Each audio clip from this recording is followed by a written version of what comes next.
अमृतं तप्तजीवनं कविभिरीडितं कल्मषापहं श्रवणमङ्गलं श्रीमदाततं भुवि गृह्णन्ति ये भूरिदा जनाः। साप्ताहिक प्रवचनमालेमध्ये आपण बघत आहोत श्रीरामकृष्ण वचनामृत आणि श्रीमद्भगवद्गीता।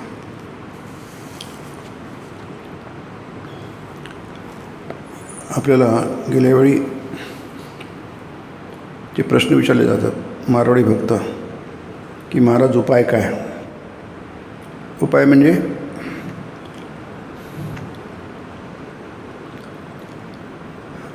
सद्गतीचा उपाय, मुक्तीचा उपाय, नाहीतर ते मारवाडी काही ते व्यवसायी आहेत ना, त्यांचे बरेचसे व्यवसाय असतात। ते व्यवसायाविषयी प्रश्न विचारत नाही आहे, आमचा व्यवसाय आणखी कसा उत्तम होईल आहे, उपाय काय याचा अर्थ तो होत नाही आहे। कारण त्यांना माहीत आहे की त्याविषयी श्रीरामकृष्णांना काही माहीत नाही आणि त्या प्रश्नाचं उत्तर ते काही देणार नाही।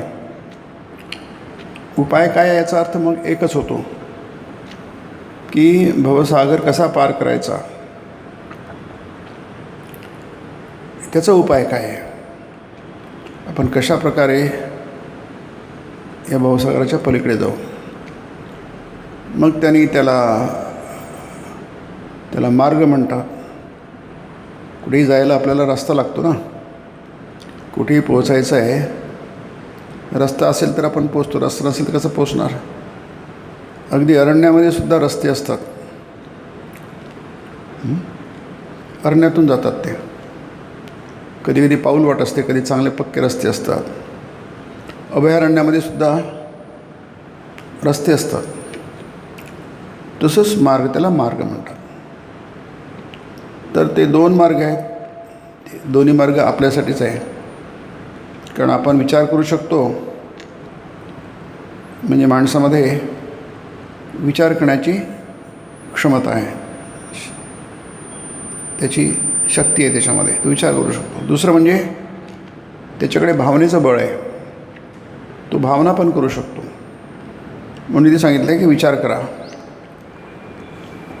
त्याचं बळ आहे, त्या बळाचा तुम्ही उपयोग करा। त्यांनी काय होईल आहे, त्याला म्हटलं आहे त्यांनी अभ्यास केला। अभ्यास म्हणजे काय, जी गोष्ट वारंवार केली जाते त्याला अभ्यास म्हणतो आपण आजपर्यंत सगळ्या गोष्टी मिळवल्या आहेत की मिळवतो आहोत किंवा मिळवणार आहोत, आपल्याला माहिती आहे की आपल्याला अभ्यास करावा लागतो। म्हणजे आपल्याला समजा मोबाईल आहे, त्याची काय माहिती नाही आहे, मग आपण माहिती करून घेता ती किती युजर फ्रेंडली असलं तरी तुम्हाला त्याचा यूज करावा लागतो। ठीक आहे, फ्रेंडली आहे, पण फ्रेंडली असलं तरी काही लोकांना त्याचा भरपूर उपयोग करता येतो, काही लोकांना फारच कमी उपयोग करता येतो। याचं कारण काय, ते जरी युजर फ्रेंडली आहे तरी आपण जोपर्यंत त्याचा यूज करत नाही तोपर्यंत आपल्याशी ते फ्रेंडली होत नाही। त्याचप्रमाणे आपल्याकडे ती क्षमता आहे, ती वापरायला पाहिजे, त्याला अभ्यास म्हणतात।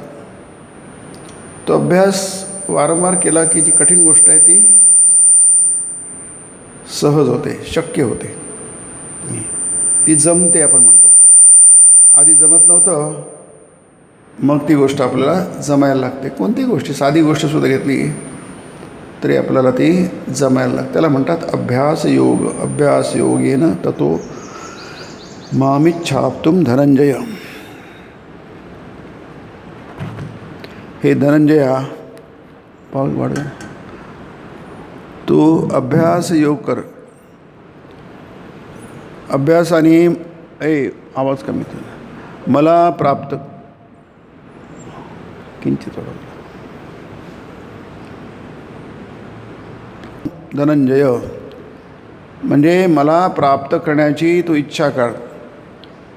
की नाही. इच्छा करणं बरोबर आहे, परंतु अर्जुना तू कसा प्राप्त करून घेशील? तू प्राप्त करून घेशील, तुझी इच्छा केव्हा पूर्ण होईल आहे? माम इच्छाप्तुम, जेव्हा तू अभ्यास करशील. आणि हा नुसता अभ्यास नाही तर अभ्यास योग आहे. जसं आपल्याला कर्मयोग माहिती आहे, भक्तियोग माहीत आहे, ज्ञानयोग माहीत आहे, ध्यानयोग माहिती आहे, असे बरेचसे योग आहे. गीतेमध्ये प्रत्येक अध्यायाच योग आहे. 18 अध्याय 18 योग आहेत. त्यातला एक अभ्यास योग आहे. म्हणजे अभ्यास केला की तुम्ही त्या गोष्टीशी मिळवता किंवा त्या गोष्टीशी तुम्ही जोडले जाता, त्याला योग म्हणतात. योग म्हणजे जोडलं जाणं. आता तुम्ही वेगळे आहात, काही गोष्टीपासून दूर आहे ती गोष्ट, ती तुमच्या जवळ येते. त्याने काय होतं, आणखी जी गोष्ट कठीण वाटते, जसे इंद्रिय संयम कठीण वाटतो, इंद्रिय आपल्या ताब्यात येत नाही. ते म्हटलं आहे इंद्रिय संयम जो आहे, अभ्यासामुळे मनात असामान्य शक्ती उत्पन्न होते. वाक्य फार छान आहे, महत्त्वाचं आहे. अभ्यासामुळे मनामध्ये असामान्य शक्ती येते. म्हणजे सामान्य शक्तीने या गोष्टी व्हायच्या नाही आहेत. नाही, आपल्यामध्ये सामान्य म्हणजे कॉमन, ज्याने आपले सगळे जगातले व्यवहार करतो, त्या शक्तीने व्यवहार करता येतील, पण तुम्हाला भवसागरता पार नाही होता येणार. म्हणून त्या म्हटले, अर्थात जगामध्ये सुद्धा तुम्हाला असामान्य कार्य करायची असली तर तुम्हाला असामान्य शक्ती लागते, असामान्य बुद्धिसंपदा लागते. हे मोठे मोठे लोक असतात, मोठी मोठी कार्य करतात. स्वामी विवेकानंद एवढं मोठं कार्य केलं, ती काय आहे? असामान्य आहे. ती असामान्य शक्ती आहे,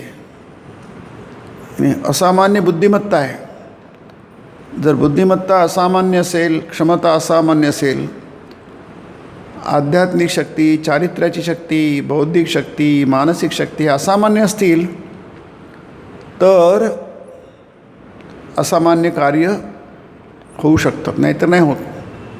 जसं आपण नेहमी जे उदाहरण घेतो छत्रपती शिवाजी महाराजांचं, त्यांनी प्रचंड कार्य केलं, आहे की नाही. तेवढं कार्य करायला काय लागतं तुम्हाला? असामान्य बुद्धिमत्ता लागते. नाही, शिवाजी महाराजांची बुद्धिमत्ता किती असेल तुम्ही कल्पना करा. कशावरून कल्पना करू आपण? कारण त्यांचं कार्य असामान्य आहे. असामान्य कार्य आहे याचा अर्थ असामान्य बुद्धिमत्ता पाहिजे, असामान्य कर्तृत्व पाहिजे, कर्तृत्व शक्ती पाहिजे. ते नसेल तर मग कसं होणार? नाही होणार. नाही, म्हणजे ते म्हणतात तुम्ही जर अभ्यास केला इंद्रिय संयमाचा, ब्रह्मचिंतनाचा किंवा चांगलं होण्याचा, आपली मनं चांगली करण्याचा अभ्यास केला, सतत केला, निरंतर केला, तर तसं होईल. तसं इतर वेळी घडतं तसं ह्याही वेळी घडेल. नाही, घडतं ते, घडत नाही असं थोडीच आहे की घडतं ते. आणि मग म्हणतात की आपले दोष जे आहे, आपले दुर्गुण आहे, त्याला आपल्याला कैयात ठेवता येईल. कैयात म्हणजे ताब्यात ठेवता येईल. एक तर दुर्गुण आहे आपल्याला माहीत नसतं, आपल्याला ते त्रासदायक आहे, शत्रू आहे माहीत नसतं. इथेमध्ये आहे की नाही, हा काम हा शत्रू आहे असं म्हटलं आहे 3ऱ्या अध्यायामध्ये. पण ते शत्रू माहीत नाही. शत्रू माहीत झाला ते आपल्याला त्यात दूर ठेवता येत नाही, तो आपल्या जवळच येतो. तिला दूर सारता येत नाही, ढकलता येत नाही, पण ते जमायला लागतं.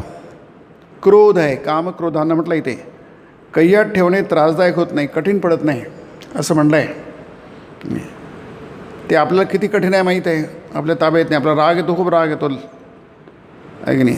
हा तर एक प्रॉब्लेम आहे याचं काम, पण क्रोधाचा एक खूप प्रॉब्लेम आहे, मोठा प्रॉब्लेम आहे. म्हणून गीतेत म्हटलं आहे काम क्रोधयुक्तानां यतीनां यतचेतसां, खूपदा म्हटलं आहे. अभितो ब्रह्मनिर्वाणं वर्तते विदितात्मनां, ज्यांच्यापासून काम आणि क्रोध निघून गेले आहेत.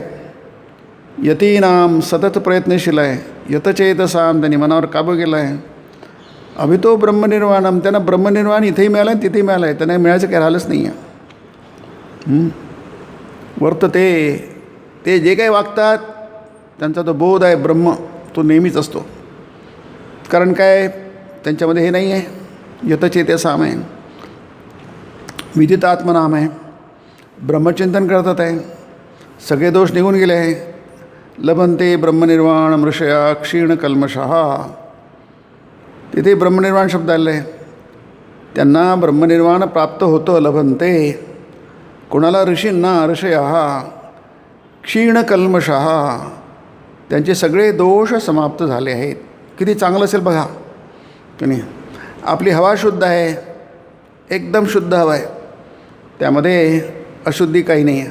आताच काय ते नागपूरला मालाडला दुकान विकतात ना, ते उंदरं मारायचं औषध अत्यंत विषारी असतं.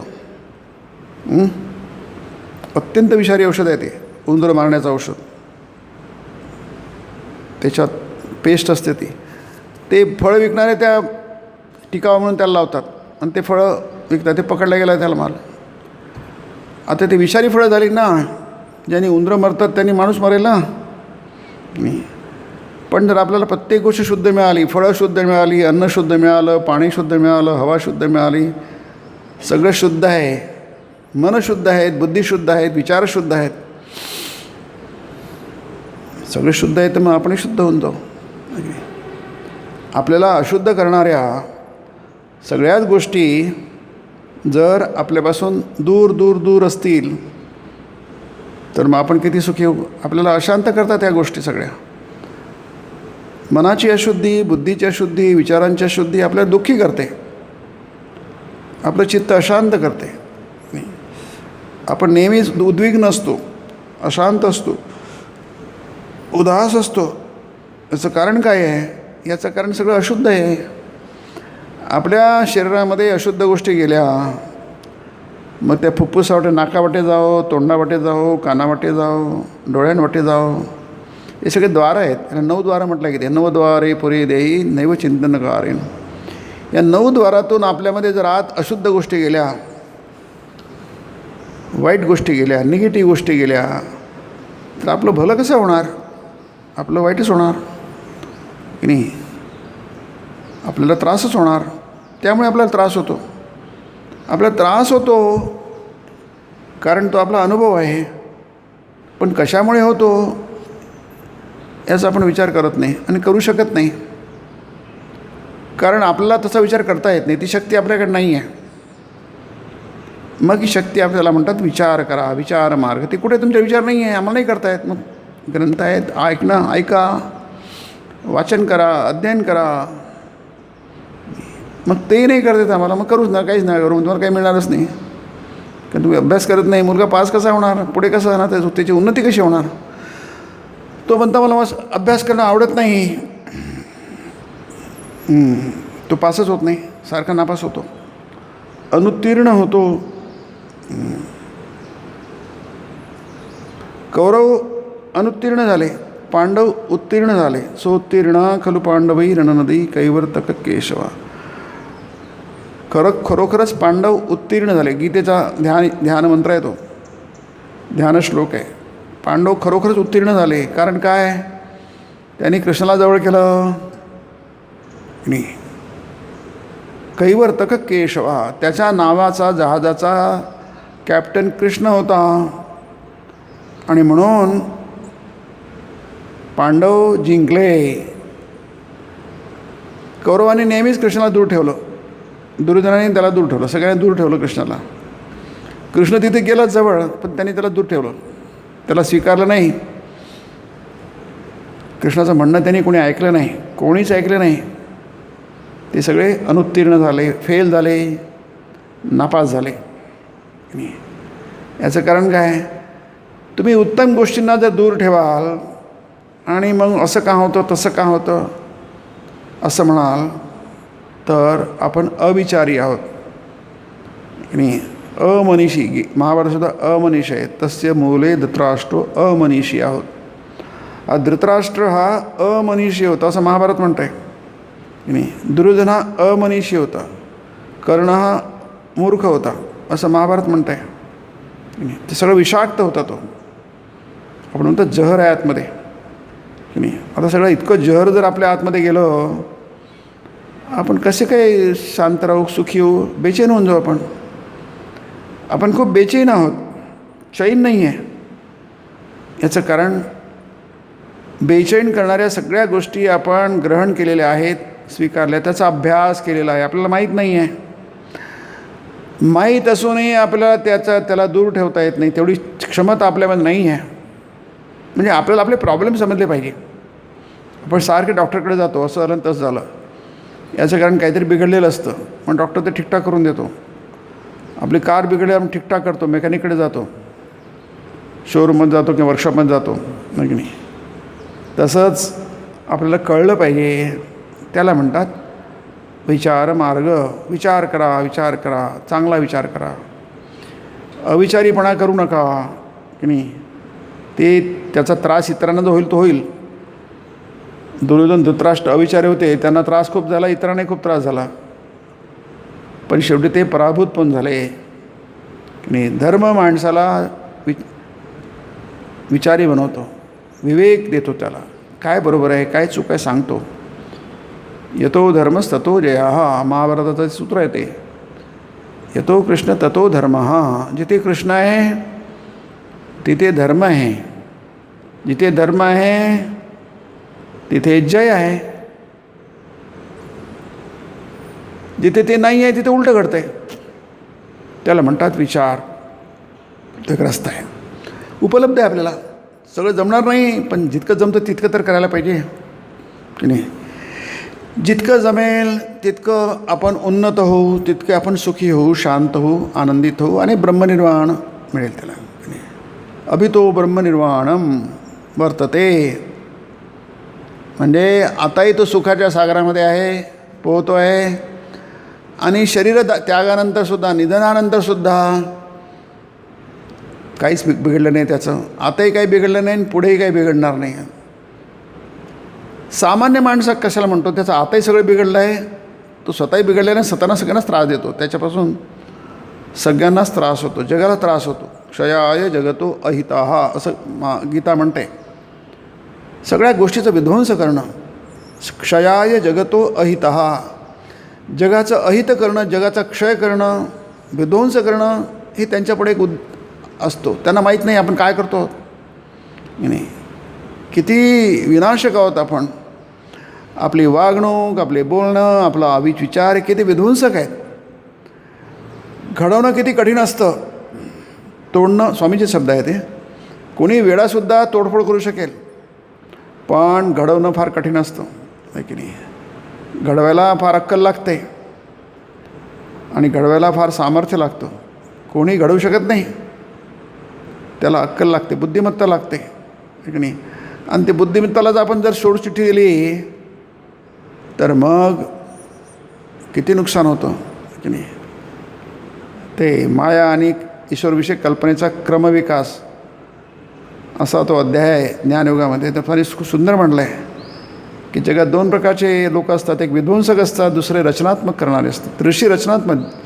सच वेर द रायटर्स ऑफ उपनिषद्स. त्यांना माहीत होतं की समाज कसा घडवायचा. आणि जितक्या विचारी लोकांची, त्यांना तर आम्ही विचार करतो की तुमचा विचार आहे, पण तो विध्वंसक आहे, विनाशक आहे. लोकांची मनं खराब करतात, लोकांच्या समाजाची सगळी घडी विस्कटते. म्हणून इथे म्हणतात की तुम्ही काय आधी विचार कसा करायचा असतो हे तुम्हाला समजलं पाहिजे.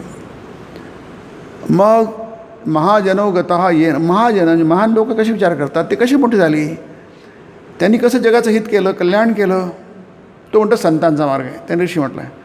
सच were the writers of Upanishads आहे की नाही. त्यांनी कधी कोणाला शिव्याशाप दिले नाही, कोणी निंदा केली नाही. संतांनी कोणीची निंदा केली नाही की नाही. वर्षत सकळ मंगळी ईश्वरनिष्ठांची मांदियाळी. वर्षा हो म्हणतात, वर्षत सकळ मंगळी. जे ईश्वरनिष्ठ आहेत त्यांचा समूह आहे मांदियाळी. अनवरत भूतळी भेट तू भूता. आम्हाला त्यांची भेट नेहमी व्हावी, चांगल्या लोकांची भेट आमची नेहमी व्हावी. आपण कोणाशी दोस्ती करतो, कोणाशी मैत्री करतो, की नाही.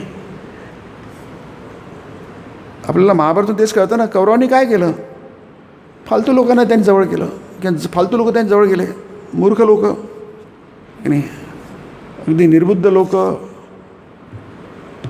आणखीन काय, त्यांनी शहाण्या लोकांचं ऐकलं नाही. विदुर शहाणा होता, त्यानं हाकलून दिलं. शहाणपणाचे तोर सांगत होता. तो काही तोंडपूजेपणा करत नव्हता. लोकांना तोंडपूजे केलेले आवडतात, तो तोंडपूजेपणा करत नव्हता. सांगायचं, तू तुमच्या कुरुकुळाला सत्यानाश सर्वनाशाकडे घेऊन चालला आहे धृतराष्ट्रा. तो सिंहासनावर बसलेला राजा आहे, त्याला सांगतोय त्याचा मंत्री असं होणार आहे. दुर्योधन तसा आहे, दुर्योधन कर्ण असा आहे, शकुनी असा आहे, दुःशासन असा आहे. त्याला आवडलं नाही. चांगल्या गोष्टी कोणाला आवडत नसतात. त्याला हाकलून दिलं शेवटी. तू नेहमीच आमच्याची निंदा करतो, चूक दाखवतो, नको रा, मला नको आहे तुझा. तो बिचारा गेला आणि चालला गेला पांडवांकडे. कारण पांडवांकडे सगळी शुद्ध हवा आहे. मला इथं आलो आणि हाय असं वाटतं, इथे किती छान हवा आहे की नाही, शुद्ध हवा आहे, सुगंधी हवा आहे. इथे काय नाही, ती पुण्य असतं. तिथे पुण्य असतं. तिथे काय असतं, तिथली हवा पण शुद्ध असते, तिथलं वातावरण शुद्ध असतं. तुम्हाला तिथे आपोआपच आनंद होतो, शांती होते. लोक कशाला मंदिरामध्ये येतात, तरुण पोरं येतात, सकाळी बसतात पासून. त्यांना वाटतं की लोक त्यांची काही जागा आहे, काही नाही, त्यांच्यासाठी पण आहे. जर तुम्हाला काही शुद्ध हवं असेल, जिथं शुद्ध आहे तिथे जा. शुद्ध विचार की नाही, जिथं चिंतिले जातात तिथे गेलं की आपलं मन शांत होतं. जिथं देवाला धरून ईश्वरनिष्ठांची अनवरत भूतळी भेटतो. नेहमी अनवरत म्हणजे नेहमी नेहमी भूतळी म्हणजे या जगामध्ये तू आम्हाला भेटावी भूता सगळ्यांना. काय सुंदर विचार आहे बरं. चला कल्पतरूंचे आरव, चेतना चिंतामणीचे गाव. काय सुंदर शब्द आहेत की नाही. विश्वात्मक देवाला केलेली प्रार्थना आहे ती की नाही. तो देव म्हणजे ब्रह्म, विश्वात्मक देव म्हणजे ब्रह्म, जो विश्वाला व्यापू नये, पण त्याला विश्वात्मक देवी म्हटलं आहे. तेने वाग्यज्ञे तोषावे, तोषोनी मज द्या, वरदान मला द्या की नाही. आपल्यासाठी काही नाही मागितलं, त्याला म्हणतात सच्चिंतन. आपण जितकं सच्चिंतन करू तितकं आपलं भलं होईल. जितकं असंच चिंतन करू तितकं नुकसान होईल. आपण आपलं भरपूर नुकसान करतो आहे आणि करून घेतलेलं आहे. त्याला उतारा म्हणजे अँटिडोट आहे की नाही. कोणी काही मरायचं आहे म्हणून काही खाऊन घेतलं, विष खाऊन घेतलं, त्याला जिवंत राहायचं आहे, त्याला मरायचं आहे. आता बाकीच्यांना कळलं की आणि विष खाऊन घेतला आहे, काही बऱ्याच गोळ्या खाऊन घेतल्या झोपेच्या, म्हणून आता झोपेच्या गोळ्या मिळत नाहीत. शेड्यूल ड्रग आहे तो. तुम्ही दुकानात जाल आणि मला झोपेच्या गोळ्या द्या म्हटलं तर तुम्हाला झोप येत नाही, तो झोपेच्या गोळ्या देणार नाही तुम्हाला. आजकाल तर ते प्रिस्क्रिप्शनही मिळत नाही आहे. का मिळत नाही, कारण लोक खाऊन आत्महत्या करतात नाही की नाही, मरतात. ते काय गोळ्या मरण्यासाठी नाही आहे, झोपण्यासाठी आहेत. पण लोक गोळ्या खातात आणि मरतात. आम्ही ते इथे प्रतापगडला गेलो होतो, ते महाबळेश्वर, जुनी गोष्ट आहे, 40 वर्ष झाले. माझ्यावर एक स्वामीजी पण होते. तर आम्ही तिथे खूप वरती थंडी म्हणे, तर राहू नका, तिथे फार थंडी असते आणि काही फारच गर्दी आहे, महागडे सगळे. म्हणून आम्ही खाली आहे, वाईला जा. आम्ही जाऊन वाईला आलो. तर वाईला एका लॉजमध्ये उतरलो. अरे तिथे काहीच नाही आहे, सोयच नाही आहे. आता कपडे टांगायचे कुठे, साध्या सोयी नाही आहे. त्याला म्हटलं अरे तिथे काही दोरी तरी लावा, तिथे आम्हाला कपडे तरी टांगता येईल, टॉवेल तरी टाकता येईल. म्हणजे आम्ही दोरी लावत नाही. म्हटलं का लावत नाही. लोक म्हणत दोरी लावली की लोक त्यांनी स्वतःला फाशी देतील. अरे ज्याला मरायचं आहे, ज्याला गळा टांगून घ्यायचा आहे, तो स्वतःवर दोरी घेऊन येईल ना. तुमच्या दोरीची थोडीच वाट पाहणार काही तो घरी. म्हणजे तिथे तुम्ही सोय देत नाही, कारण लोक त्याच्यात दुरुपयोग करतील. ज्याला दुरुपयोग करायचा आहे तो करेलच की, त्याची सोय स्वतःच करेल तो. आता ते सगळं विष आत गेलं तर मग तुम्ही लोकांनी जाऊन भरती केलं, तुम्हाला आकस्मिक ते वार्ड असतात ना, तिथे भरती केलं तुम्हाला, तर मग काय ते पहिले काय करतील, पहिले तुमच्या आतून विष काढण्याचा प्रयत्न करतील आहे की नाही. वेगवेगळ्या प्रकारे तुम्हाला विषमुक्त आधी करतील. तुमच्या आत भिनलेलं विष जेवढं बाहेर निघेल तेवढं तो माणूस धोक्याच्या बाहेर राहिला. आधी तेच प्रयत्न करतील ना, त्याला धोक्याच्या बाहेर करण्याचा प्रयत्न करतील, स्टेबल करण्याचा प्रयत्न करतील. बाकीच्या गोष्टी नंतर होतील आहे. आज जे गेलेले विषय आहे ते आधी बाहेर आलेलं पाहिजे, मगच त्याच्या जगण्याची आशा आहे. ते जर जमलं नाही तर मग काही खरं नाही. म्हणून ते सतत करणं, त्याची जाणीव असणं की विष आहे, हे वाईट आहे, हे चूक आहे. आपण लहान मुलांना सतत सांगतो, त्यांना ते आवडत नाही, त्यांना ते पटत नाही. पण आईवडिलांना माहीत असतं आम्ही सांगतो आहे ते त्याच्या हिताचं आहे, कल्याणाचं आहे. पण त्यांना पटत नाही, आवडत नाही. मुली ऐकत नाही, मुलं ऐकत नाही. आपण तक्रार करतो, ऐकत नाही म्हणून ते आपल्या मनावर वागतात. आपल्याला त्यांचं अहित होणार आहे दिसत असतं, त्यांना दिसत नसतं. आपण आपलं ऐकत नाही, कारण काय त्या मूडमध्ये नसतात ते, की नाही. कारण आपणही कुठे ऐकलं होतं आपल्या मोठ्या लोकांचं, आहे की नाही. आपणही आपल्या मनाप्रमाणेच वागत गेलो. आपण कुणाच ऐकत गेलो? कुठे ऐकतो आपण इतरांचं? आजही कुठे ऐकतो? शेवटी काय, प्रत्येकजण आपापल्या मनाप्रमाणे जगलो.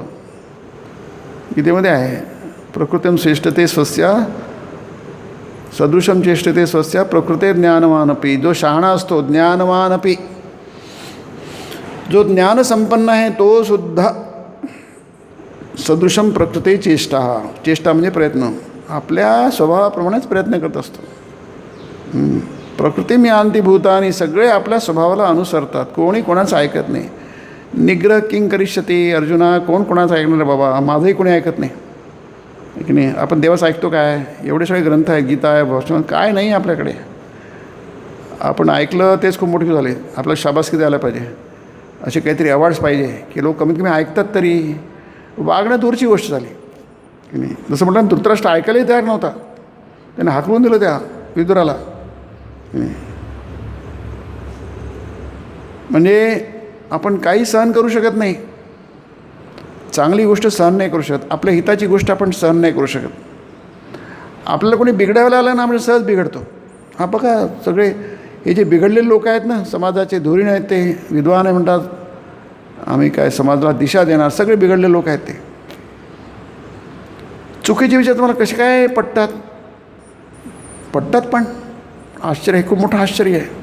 स्वामी विवेकानंद म्हणतात, असा कोणत्याही मूर्खपणाचा विचार नाही ज्याला अनुयायी शहाणे लोक सपोर्ट करणार नाही. असं आहे आपल्या समाजात दिसतं ते. काळजी वाटते, कसं काय होणार, की नाही. मूर्ख लोक ठीक आहे, त्यांना समजत नाही, त्यांचं कोणी ऐकत नाही. पण शहाणे लोकांचंच ऐकणार ना. पण ते सारखे मूर्खासारखे त्यांचे विचार असेल, विनाशक विध्वंसक विचार असेल तर कसं होणार? पण असं आहे ना, आहे की नाही. आनो भद्रा क्रतवो यंतु विश्वतः. ऋग्वेद म्हणतं, की नाही, भद्रा कृण्वंतो विश्वतू. विश्वाकडून सगळे चांगले विचार आमच्याकडे येऊ द्या. ऋग्वेदातला मंत्र आहे. आनो भद्रा, आमच्याकडे सगळे भद्राः क्रंतु विश्वतः. जगातले सगळं जे चांगलं असेल ना ते आमच्यापर्यंत पोचू द्या. काय सुंदर विचार आहे की नाही. जे काही योग्य असेल, उचित असेल, अनुकूल असेल ते सगळे आमच्याकडे, आपण सगळ्यांना हाकलून देतो, आहे की नाही. बाहेरची अशुद्ध वाहत आणतो आणि आतली अशुद्ध बाहेर फेकून देतो आपण. हा भारताचा मनुष्याचा आणि जगाचा इतिहास आहे. अशी प्रत्यक्ष परिस्थिती आहे. असं होतं आहे. जे व्हायला नाही पाहिजे ते होतं आहे. जे व्हायला पाहिजे ते त्याचं कारण काय आहे? याचं कारण आपल्याकडे विचारशक्ती फार अल्प आहे, जवळपास नाही आहे. मग दुसरा मार्ग काय आहे? दुसरा मार्ग कोणता आहे ते विचारलं आहे. मग दुसरा मार्ग काय आहे? महाराज, आपण मगाशी 2 मार्गाविषयी काय असं म्हणाला, तर दुसरा मार्ग कोणता?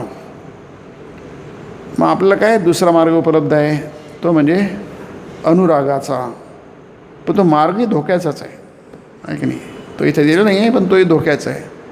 अधिक भावनाशीलता माणसाला चुकीच्या मार्गाने निघते, कारण तो आंधळा होतो. आपण त्याला अंधविश्वास वगैरे म्हणतो. त्या शब्दाला अर्थ असो की नसो, पण आहे. आंधळेपणाने वागणं, आंधळेपणाने विचार करणं, आंधळेपणाने चालणं, आंधळेपणाने मार्गक्रमण करणं, आंधळेप्रमाणे कोणाचा अनुयायी होणं, त्याला आंधळेपणा म्हणतात, आहे की नाही. डोक्यावर पट्टी बांधलेली आहे. जसं आपण म्हणतो की धृतराष्ट्र आंधळा होता, तो एक तर पुत्र मोहांध होता. पुत्राच्या मोहाने तो आंधळा झाला होता. नुसता डोळ्याने आंधळा नव्हता, विचारांनी पण तो आंधळा होता. उदाहरण आहेत, घरी दारी सगळीकडे पहा. आमचे ते होते, एक कौल पण होते इंदोरला असताना, तेव्हा ते स्वामी तुम्हाला काय सांगायचं, घरोघरी आंधळेपण आहे की नाही. आंधळे आई आहे ना आंधळे वडील आहेत. वडिलांना दिसत नाही, आईने डोळ्यावर पट्टी बांधलेली आहे नाही. मग जे घडतं त्याला आपण महाभारताचं युद्ध म्हणतो, विनाश म्हणतो नाही. असं का होतं? कारण तो भावनिक आंधळेपणा असतो. म्हणजे भावनांना जर तुम्हाला विचारांचा जर हे नसेल तर आपण चुका करू. स्वामींनी म्हटलं आहे अरिष्ट कोसळतात की नाही, पण ते आपण नंतर बघू. आधी ते काय म्हणतात बघूया. अनुरागाचा वा भक्तीचा मार्ग, भक्ती म्हणजे भजनम भक्ती की नाही. प्रत्येकाच्या मनामध्ये विचारशक्ती असते, तशीच भावनिक शक्ती असते. पण पटकन आपण कोणालाही मैत्री करतो, कोणावरही प्रेम बसतं आपलं, कोणालाही आपण जवळ घेतो. एक कोणती शक्ती आहे ती? रागाची. राग म्हणजे ममत्व, आसक्ती. त्याला आपण स्वीकारतो, त्याला राग म्हणतात. अनु म्हणजे नंतर. अनुदिन अनुतापे तापलो रामराय. अनुदिन अनुतापे. अनुताप म्हणजे पश्चात्ताप, नंतर येणारा. त्याला अनुशब्द वापरतात, प्रत्यय वापरतात. मग इथे अनुराग म्हणजे तुम्हाला देव आवडला आहे, देवावर तुमचं प्रेम बसलेलं आहे की नाही. तर तो देव तुम्हाला आवडतो आणि त्याच्यावर तुम्ही प्रेम करायला जाता आणि मग तुम्हाला तो जवळचा वाटतो. त्याला आपण म्हणतो भक्ती, भजनम भक्ती. मग तुम्ही त्याच्या भजनी लागता. जगात सतत घडत असतं की नाही. एखादा मुलगा मुलीच्या प्रेमात पडतो, मुलगी मुलाच्या प्रेमात पडते. म्हणजे नेमकं काय आहे? तो किंवा ती त्याचं चिंतन करते. चिंतयतो असं शंकराचार्यांनी म्हटलं आहे. ध्यायतो चिंतयतो. ध्यायतो शब्द हा मूळ आहे भगवद्गीतेमधला 2रा अध्यायातला की नाही. ध्यायतो विषयान पुंसा. पुंसा म्हणजे मनुष्य. हा काय करतो? ध्यायतो. ध्यायतो म्हणजे चिंतयतो.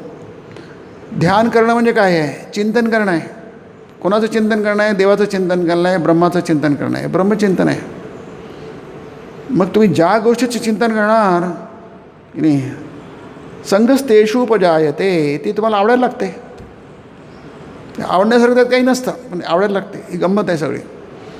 अत्यंत चुकीची गोष्ट ती माणसाला आवडायला लागते. आपल्याला भारतामध्ये हेच चाललं आहे की नाही.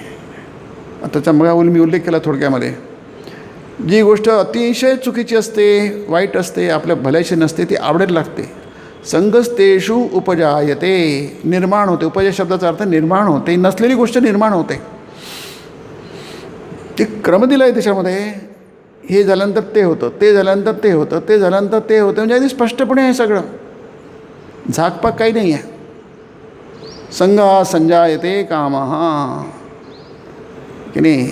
गोष्ट आवडायला लागली की त्याच्याविषयी निर्माण होते, इच्छा निर्माण होते. कामात क्रोधो बिजायते. तिने मला माणसाला राग येतो. त्याच्यात अर्थ आला की तो कोणाचा ऐकत नाही आहे. भयंकर राग येतो. कुणी सांगितलं अरे बरोबर नाही आहे, त्याला राग येईल खूप. दुर्योधनाला खूप राग यायचा. धृतराष्ट्राचं मगाचं उदाहरण सांगितलं विदुराचं.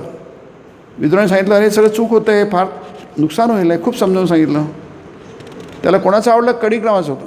ते कणिक नावाचा एक मनुष्य आहे. जशी महाभारतामध्ये विदुर नीती आहे तशी कणिक नीती पण आहे. तो पक्का दुष्ट माणूस होता. त्याची नीती आहे. नीती म्हणजे सिद्धांत. म्हणजे दुष्टपणा कसा करायचा असतो?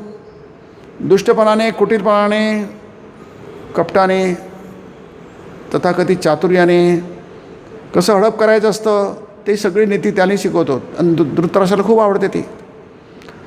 दुर्योधनाला कर्णाचं खूप प्रेम आहे. कर्णाला दुर्योधनाचं प्रेम आहे कारण ते कुटील आहेत सगळे. कुटील माणसाला कुटील लोक आवडतात, कपटी माणसाला कपटी लोक आवडतात, लबडाला लबडाची दोस्ती आवडते. Birds of same feather flock together. एकाच पंखाचे पक्षी सगळे नेहमी एकत्र राहतात, उडतात एकत्रच, फ्लॉक टुगेदर, जवळजवळ राहतात ते. म्हणून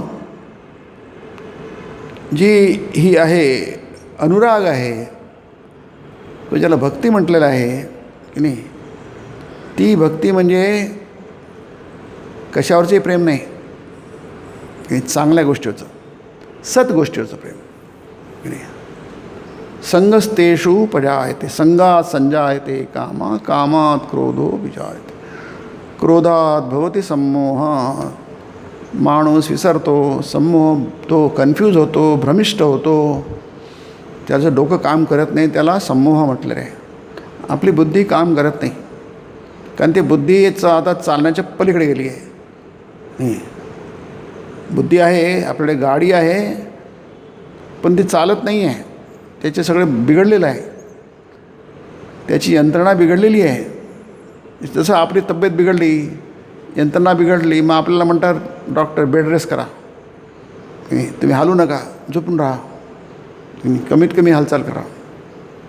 तुम्हाला हालचाल करणं तुमच्या तब्येतीला आता मानवणार नाही. सम्मोहा स्मृतिविभ्रमः, चांगल्या गोष्टीचा माणूस विसरून जातो.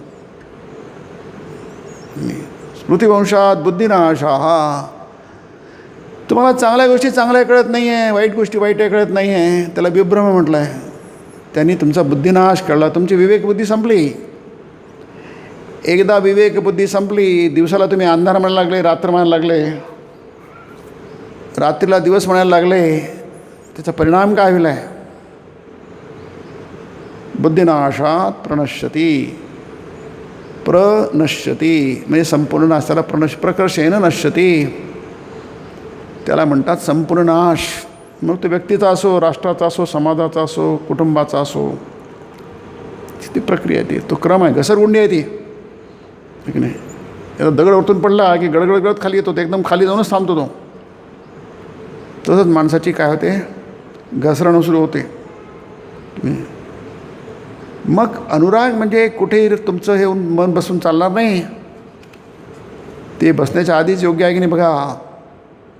नाही, माणसं खूप करतात प्रयत्न, पण ते होत नाही, ते पुन्हा चुका करतात, सगळं पारख करतात, सगळं करतात, पुन्हा फसले जातात. घर बघतो आपण किती पारख करतो, त्याला पारखीच म्हणतात, रत्न पारखीच म्हणतात. रत्नाची पारख करतो, फसलो आपण. ज्याची किंमत काहीच नाही आहे त्याची आपण भरपूर किंमत मोजतो, है ना. म्हणून त्याला अनुराग म्हणजे भक्ती. भक्ती म्हणजे ईश्वरावरची भक्ती, सत गोष्टींवरची भक्ती, ती आवडायला लागणं ते फार कठीण आहे. म्हणून काय म्हणतात, हा मार्ग आहे बघा, पण तिथे मध्ये तुम्ही म्हणून चुकणार नाही याची काळजी घ्या. म्हणून ते म्हणतात की व्याकुळ होऊन एक वार रडा, निर्जन जागी एकांतात रडा, दर्शन दे देवा म्हणून. नाही तर तुम्ही माणसं कशासाठी रडतात, कशासाठी व्याकुळ होतात, कशाचे दर्शन पाहिजे असतात, ते काही नव्हे, त्याला काही भक्ती म्हणत नाही. त्याला सवंग भक्ती म्हटलं आहे. सवंग म्हणजे स्वस्ती, त्याची किंमत फार कमी आहे. कधी भक्तीच नव्हे, वरतून दिसणारी भक्ती आहे ती. इथे सांगितली भक्ती आहे ती वेगळी भक्ती आहे. तुम्हाला चांगली गोष्ट पाहिजे, पण तेवढं बळ नाही तुमच्यामध्ये, विचारशक्ती नाही आहे. मग काय, तुम्ही स्वतः स्वीकारा, अहंकाराला बाजूला ठेवा, खाली ठेवा, त्याच्या पायाखाली येणार, त्याला फणा उभारून देऊ नका. मला कळत नाही असं म्हणा. आपल्या सगळं जर कळतच असेल मग तुम्हाला कोण शिकवणार.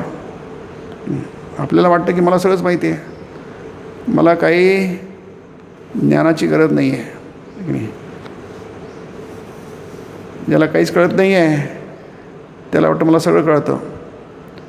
ज्याला सगळं कळतं तो मला काहीच कळत नाही. केन उपनिषदामध्ये फार छान आहे. जो समजतो की स्वतःला सगळं कळतं त्याला काहीच कळत नाही, ज्याला समजतं काहीच कळत त्याला सगळंच कळतं. हा काय प्रकार आहे? हा प्रकार वगैरे काही नाही आहे. ज्याला वाटतं की मला समजतं त्याचा अहंकार आहे तो, की नाही, तो कोणाचं ऐकत नाही, ते कोरा आहे तो. आपलं ते यांची गोष्ट माहिती आहे ना, पत्र आलं, ज्ञानेश्वरांची प्रसिद्धी चांगदेवच्या कानावर गेली. त्यांनी पत्रात काय लिहायचं, कारण तो अतिशय लहान आहे, 12 वर्ष आणि 1200 वर्ष, तर काय कोणालाच माहीत. तपस्या केली, सिद्धी मिळवली की नाही, मग ते कोराच कागद पाठवला. मुक्ताबाई म्हणते की कोराच आहे. 12 वर्षे तपश्चर्या केली. भेटायला आला वाघावर बसून, चाबूक आहे सापाचा. आता ही सिद्धी आहे. पण मिळवलं काय? काही नाही, आहे की नाही. हे असं घडू नये म्हणून देवाला प्रार्थना करा, आहे की नाही. तुम्ही इतके वर्ष करून तुम्हाला काहीच मिळालं नाही, की नाही. आपली आपण कबूल करतो, आहे की नाही. आपली अयोग्यता कबूल करतो. आपण आपली अयोग्यता कबूल करायला तयारच नाही आहे. त्यालाच म्हणतात निरहंकार. निर्ममो निरहंकारस्य शांतीमध्ये गच्छति. गीता म्हणते जो निरंकारी असतो त्याला शांती प्राप्त होते. त्याला कळतं की मला कळत नाही आहे. देवाची प्रार्थना करतो, व्याकुळून रडतो. त्याचा अर्थ हा आहे की नाही, मना आळवण्यासारखं आळ बघू, मग पहा श्यामा दर्शन दिल्या वाचून कशी राहू शकते ती. रडा म्हणजे रडा याचा अर्थ निर्जन जागी एकांतात रडा. म्हणजे सगळ्यांसमोर रडू नका, लोक तुम्हाला वेडे समजतील, आहे की नाही. आणि त्याच्यात ढोंग नको, कारण त्याच्यात ढोंग खूप असतं. माणसं फार ढोंगी असतात, आहे की नाही. Vanities of the world are intransient, Swamiji म्हणतात. आपला ढोंगीपणा अमाप आहे. माणसाचा ढोंगीपणा मोजता येत नाही इतका अमाप आहे. अमर्याद ढोंगीपणा आहे. कारण माणसं स्वभावाने ढोंगी असतात, की नाही.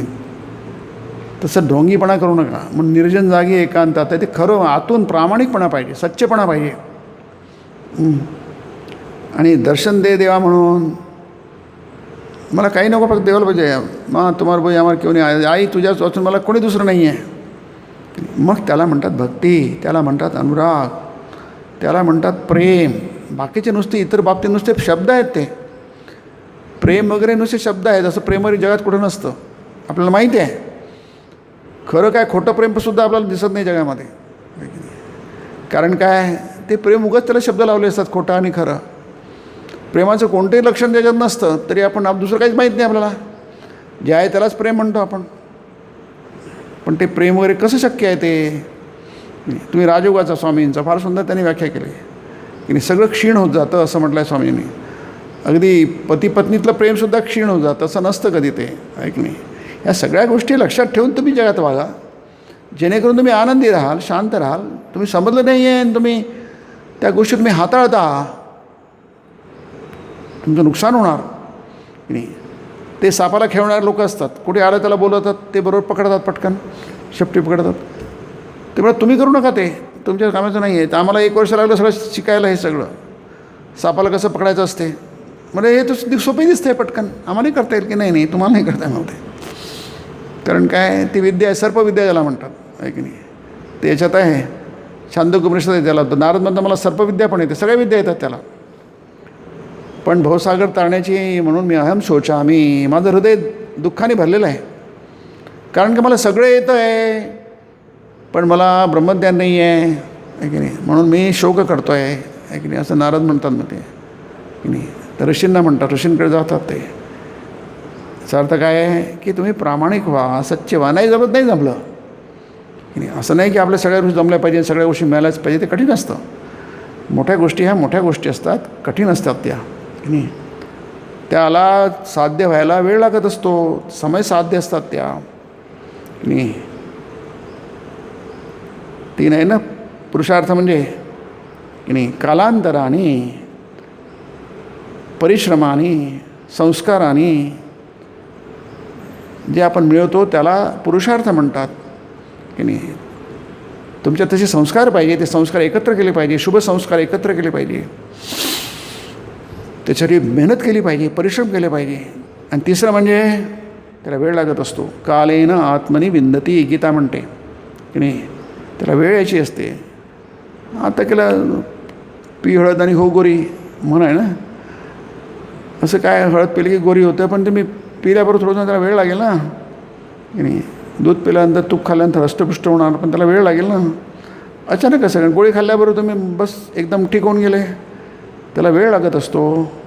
प्रत्येक गोष्टीला काळाची अपेक्षा असते, त्याला कालांतराने म्हटलं, की नाही. मग म्हणतात आता त्याच्यानंतरचा प्रश्न एक येतो तो भक्त म्हणतो, मारवाडी भक्त म्हणतो की महाराज साकार पूजेचा अर्थ काय आणि निराकार निर्गुण याचा तरी अर्थ काय? की आता देवाचं स्वरूप तुम्ही देवासाठी रडा, देवाचं दर्शन दे, म्हणून देव आहे काय मग? हा फार गहन प्रश्न आहे नाही, पण आपल्याला माहीत पाहिजे. हा प्रश्न सगळ्याच्या उत्तरासाठी सगळे शास्त्र लिहिले गेले आहेत, आहे की नाही? कारण या प्रश्नाची उत्तर मिळण्याशी आपलं सगळं संबंध आहे, आपलं भविष्याचं किंवा आपलं भविष्य अवलंबून आहे, की नाही? या प्रश्नाचं उत्तर मिळालं पाहिजे आपल्याला. देव म्हणजे काय? देवाची आपण पूजा करतो, भक्ती करतो, सगळं करतो. कोण तो आहे देव? हाच प्रश्न फार प्राचीन काळी विचारला गेला होता. कस्मै देवाय, म्हणजे कोणत्या देवाला आम्ही पूजणार? हां, श्वेताशत्रुपनिषद बहुतेक आहे. कोणता देव आहे तो? देव आहे कुठे? म्हणजे देव म्हणजे सगळीकडेच आहे, हे उत्तर झालं आपलं. त्याचा नेमका अर्थ काय आहे? मग त्याला म्हणतात जन्मादी अस्यतः, ब्रह्मसूत्रातलं दुसरं सूत्र आहे ते. तुम्हाला देव म्हणजे अरे त्याच्यापासून तुम्हाला दिसतं ना, सृष्टी उत्पन्न झाली आहे, ती कशामुळे होते? ती टिकते कशामुळे टिकते? आणि नंतर ते संपते, अदृश्य होते, ते कुठे जाते? निर्वाण त्याला म्हटलं आहे. कुठे जाते? कशामुळे होते? त्याला काही कारण पाहिजे ना. ज्याच्यामुळे होते त्याला ब्रह्म म्हणतात, असं उत्तर आहे ते. मग ते तर आम्हाला दिसत नाही, मग त्याचं सगुण साकार रूप आहे. सगुण म्हणजे काय? ज्याला गुण आहे ते सगुण झालं, गुणसहित त्याला सगुण म्हणतात. साकार म्हणजे काय? आकारसहित त्याला साकार म्हणतात.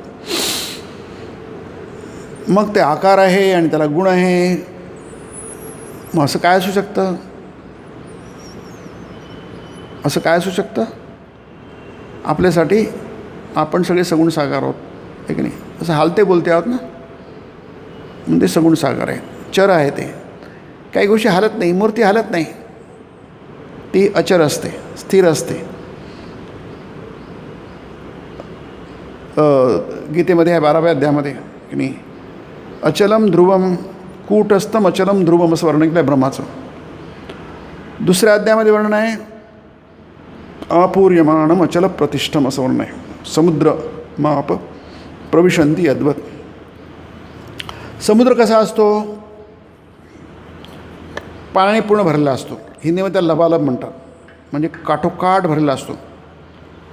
समुद्र माप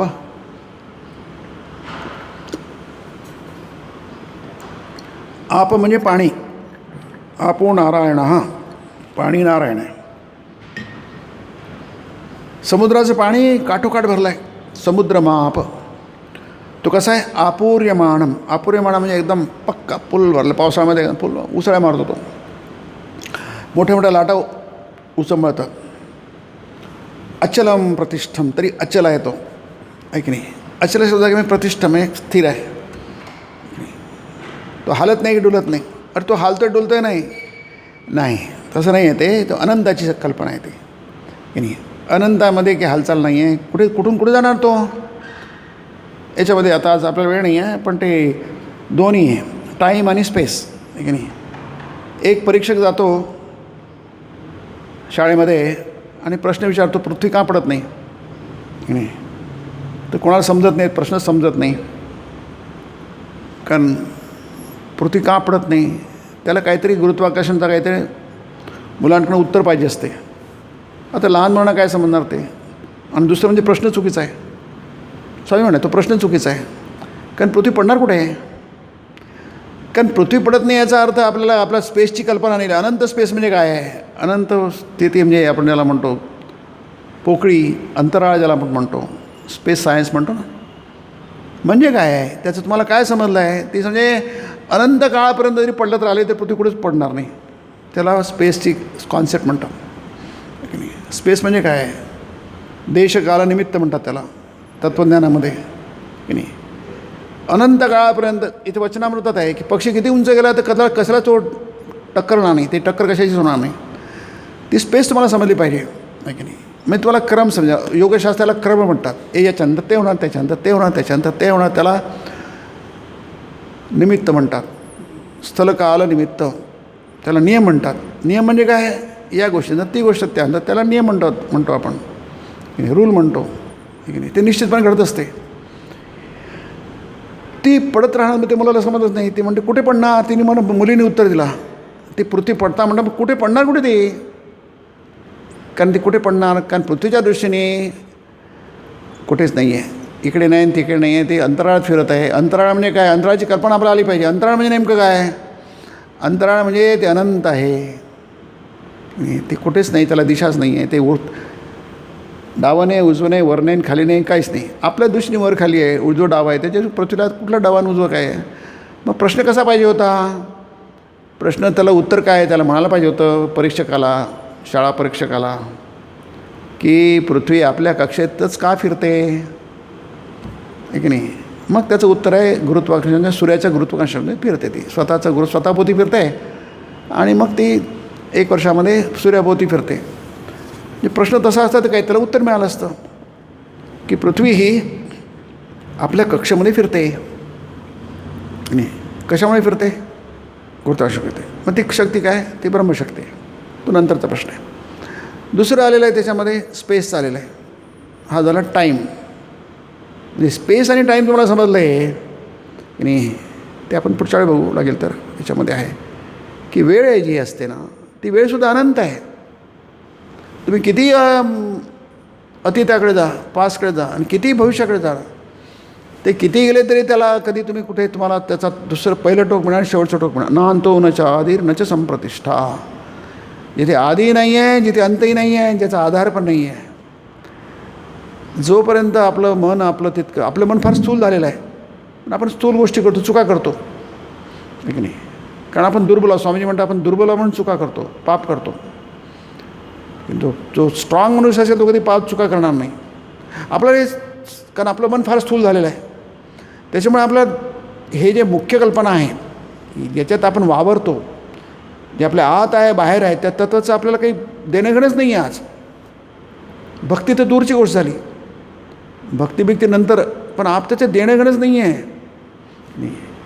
पण त्याने म्हटलं आहे की तुम्ही बापाचा फोटो पाहून जशी बापाची आठवण होते, तशीच प्रतिमेची पूजा करता करता सत्याच्या रूपाची उद्दीपित होते. साकार रूप कसं असतं आहे ठाऊक, हे आपल्याला समजून सांगतं. किती कठीण गोष्ट आहे, अतिसूक्ष्म गोष्ट आहे. पण त्याच्यासाठीच आपल्याला हे वाचन करावं लागतं, अध्ययन करावं लागतं. पाण्याच्या विस्तीर्ण पृष्ठभागावर ज्याप्रमाणे बुडबुडे उठतात, त्याप्रमाणे चैतन्य स्वरूप महाकाशातून एक एक रूप बाहेर पडताना दिसतं. अवतार देखील त्यांपैकी एक रूप. अवतारांच्या जीवनलीलांतून ती लीलामयी आद्याशक्ती क्रीडा करीत असते, त्याला भक्ती म्हणतात. म्हणजे तुम्ही जेव्हा देवाची भक्ती करता सगुण साकार रूपामध्ये, तेव्हा ती तुमची आई आहे, जगदंबा आहे, जगन्माता आहे, तिचे तुम्ही संबंध जोडता. आता ते त्याला फार सुंदर शब्द आहे रामकृष्ण वापरला, कोणाला वापरताना त्याला म्हणतात ब्रह्ममय म्हटलेलं आहे. ब्रह्ममय शब्द कुठं आपल्याला आढळत नाही आहे. ब्रह्म आपल्याला माहिती आहे ब्रह्ममय आहे, त्याला काही लिंग नसतं, आहे की नाही. ब्रह्माला कोणतं लिंग नाही आहे की नाही, कोणतंच लिंग नाही आहे. पण ब्रह्म म्हणजे प्रकृती आहे, तिला लिंग आहे, त्याची ओळख आहे, आयडेंटिटी, त्याला लिंग म्हणतात. ओळख आहे, वेगळी ओळख, त्याला लिंग म्हणतात. पहिचान, की नाही, आयडेंटिटी आहे, वेगळी स्वतंत्र आयडेंटिटी आहे प्रकृतीला. ती तुम्ही त्याच्याशी वावरता आहात, म्हणजे तुम्ही ब्रह्माशी वावरतात. फोटो पाडला बापाचा, फोटोला बापाच्या आपला बाप असा होता किंवा बाप असा आहे की नाही. आपण आपल्या मोबाईलमध्ये सेव्ह करतो आपल्या प्रिय व्यक्तीचे फोटो सेव्ह करतो, बघून बघतो. मी एकदा ट्रेनमध्ये जात होतो, त्याच्यामध्ये ते एक माणूस होता, तो सतत ते फोटो बघत होता. तर आता त्याची कोणीतरी असेल ती, आहे की नाही. त्याचं तेच काम चालू होतं. त्याला कुठे लोक येतात जातात, गाडी जाते, कुठे होतं काही नाही, त्या सगळं फक्त फोटोच बघतं. केवढी भक्ती असेल तर बघा, याला म्हणतात भक्ती, आहे की नाही. फक्त त्याचं हे चुकीचं आहे म्हणा किंवा वेगळ्या प्रकारचं असं म्हणूया, संसारी आहे, प्रापंचिक आहे ते. परंतु तिथे तुमचं चित्त असं सुळून जातं. कारण काय, ती व्यक्ती नाही आहे तिथे, पण व्यक्तीची आठवण करणारी वस्तू तिथे आहे. तुम्हाला काहीतरी आधार लागेल ना, आलमन, त्याला आलमन म्हणतात. एतद आलमनम श्रेष्ठ असं उपनिषद म्हणतात. तुम्हाला आलमन म्हणजे आधार लागतो. आधाराशिवाय तुम्ही काही करू शकत नाही. तुमचं मन एवढं फारच आहे, मन काम करत नाही, बुद्धी काम करत नाही, तुमचे सगळं जे व्यक्तित्व आहे ते कामच करत नाही आहे, फेल झालेलं आहे. गाडी आहे तर सगळं खडखड करते, आवाज नाही, सगळं चालते, कधीतरी खटारा म्हणतो आपण त्याला. असं आपलं शरीर व्यक्तित्व खटारा झालेलं आहे. कारण ते नीट ठेवण्यासाठी आपण काही प्रयत्न नाही केले. आपलं शरीर ठीक ठेवत नाही, आपलं स्वास्थ्य ठीक ठेवू शकत नाही, आपलं मन ठीक ठेवू शकत नाही, बुद्धी चारित्र्यावर फार पुढच्या गोष्टी झाल्या. त्याला विज्ञानमय कोश म्हणतात. आनंदमय कोश फार दूरची गोष्ट झाली, तो ब्रह्ममय कोश असतो. पण आपल्या साध्या साध्या गोष्टी नाही जमत ना, परंतु जमायला लागतील त्या नाही. म्हणून अवतारसुद्धा, अवतार म्हणजे प्रत्यक्ष ब्रह्मरूप मादी मध्य शेष सर्व भासकम, रामकृष्ण स्तोत्र आहे की नाही. ब्रह्म आदी आहे, मध्य आहे, शेष बाकीचं उरलेलं आहे सगळं भासक आहे. म्हणजे तुम्हाला ते दिसतं आहे तसं नाही आहे ते की नाही. तिथे ब्रह्म बघता, तुम्ही म्हणता आम्ही जग बघतो, आम्ही प्रपंच बघतो, संसार बघतो. तिथे प्रपंच नाही, संसारी नाही आणि काहीच नाही आहे. तिथे आहे फक्त ब्रह्म. ती तुम्हाला दिसणार कसं? तुमच्या दृष्टी नाही आहे. मग मूर्तीला बघा, तिथून तुम्हाला आठवण आहे. लीला मूर्ती कशाची असते? कोणाची मूर्ती होऊन चालणार नाही आहे की नाही. आपल्याला ती ब्रह्माची मूर्ती म्हणजे देवाची ब्रह्मलीलाची मूर्ती पाहिजे, अवताराची मूर्ती पाहिजे. त्याचं चिंतन तुम्ही करू शकता. त्याचं सगळं आहे, लीला प्रसंग आहे. रामकृष्णाच्या लीला प्रसंग, लीला नावाचा लीला प्रसंग, रामलीला, कृष्णलीला, त्याचं चिंतन घेतं. ब्रह्मचिंतन आहे ते. तुमचं मन बदलून जाईल आहे. कारण काय? तुम्ही व्यापकतेचं चिंतन करता. तुम्ही जसं छांदोग्योमध्ये म्हटलं आहे की नाल्पे सुखम असते भूमा वै सुखम. जितकं तुमचं व्यापक राहिलं आहे मन, तितकं तुम्ही सुखी व्हाल. जितकं लघु राहिलं आहे तितकं तुम्ही दुःखी व्हाल. तिथे सुख नाही आहे ठीक आहे. पण आपण आणखी छोटं होतो, स्वार्थी स्वार्थ इतकं छोटं होऊन जातो की आपण दुःखाच्या सागरात काय करतो, डुबक्या घेतो आहे. जितकं व्यापक म्हणाल त्याला ब्रह्मभाव म्हणतात. गीतेत आहे शेवटल्या अध्यायामध्ये, शेवटच्या श्लोकामध्ये 72वा श्लोक आहे तो याचा, दुसऱ्या अध्यायाचा. तर ते आपण बुडबुडे आहोत, विस्तीर्ण म्हणजे आपण समुद्रच आहोत, पण आपण बुडबुड्यासारखे आहोत. बुडबुड हा समुद्रच असतो, लाट ही समुद्रच असते, पण ती इतक्याची नाही. पण ज्या अवतार असतात ते जणू काही समुद्राप्रमाणे महान असतात. जसं ज्ञानेश्वरांचा म्हणजे आपण मग बघितलं आहे की नाही. त्यांची प्रार्थना काय अद्भुत आहे बघा. अशी प्रार्थना सामान्य माणसं करतात काय? नाही करता येत त्याला, कारण त्याचं मनच छोटं असतं आहे की नाही. विश्वाची माझे घर कोण म्हणू शकतं? आपलं घर म्हणजे आपली खोली ते पण असते. त्याच्यामध्ये घरामध्ये पण आपली खोली महत्त्वाची असते. आपलं हे विश्वच माझं घर आहे, ते सगळं उपनिषदातलं आहे. नीड म्हणतात. नीड म्हणजे घरटं, त्याला नीड म्हणतात आहे की नाही. हे सगळं माझं संपूर्ण ऋषी म्हणत तसं सगळं जग आमचं घरटं आहे. जसं पक्षाचं घरटं असतं ना, तसं विश्व हे घरट्यासारखं आहे. कोणाला काय याचे देणे नाही, कोणाला समजतं आहे. पण ज्याला समजेल, जो विचार करेल, तो त्याचं मन व्यापक होईल. बुद्धी त्याची काय होईल, त्याची म्हणजे प्रकाशित होईल आहे की नाही.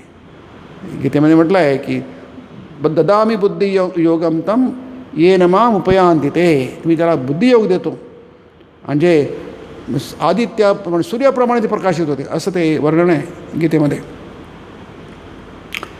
थोड्याफार प्रमाणात तर होईलच आहे की नाही. ज्या गोष्टीचा स्पर्श होतो ती गोष्ट तुम्हाला थोड्याफार प्रमाणात तुमच्यावर त्याचा होईलच. तुम्ही कोळशाच्या खाणीत गेले, तुम्हाला काळं लागणार.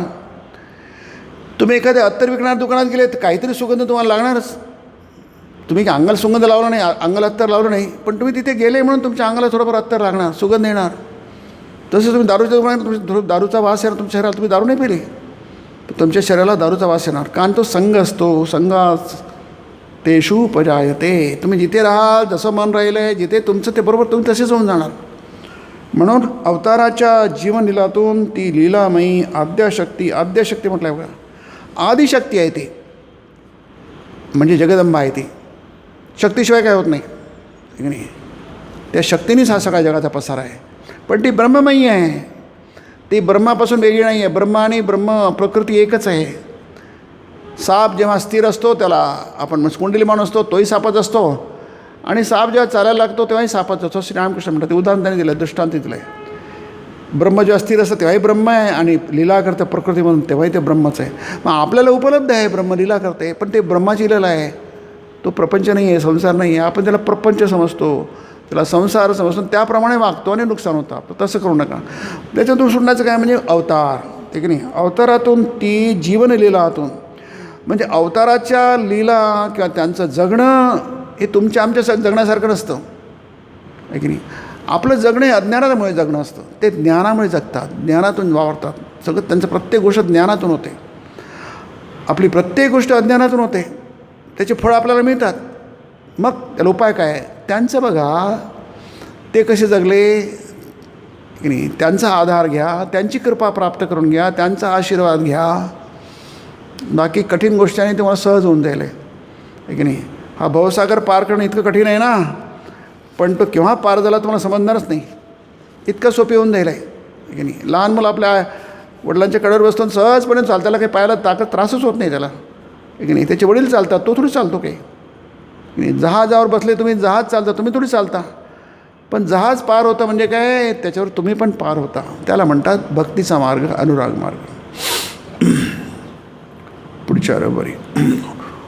ओम निरंजनम नित्यमनंतरूपम भक्तानुकंपाधृतविग्रहं वै ईशावतारं परमेशमीड्यं तं रामकृष्णं शिरसा नमामि. ओम शांति शांति शांति. हरि ओम तत्सत्. श्रीरामकृष्णार्पणमस्तु.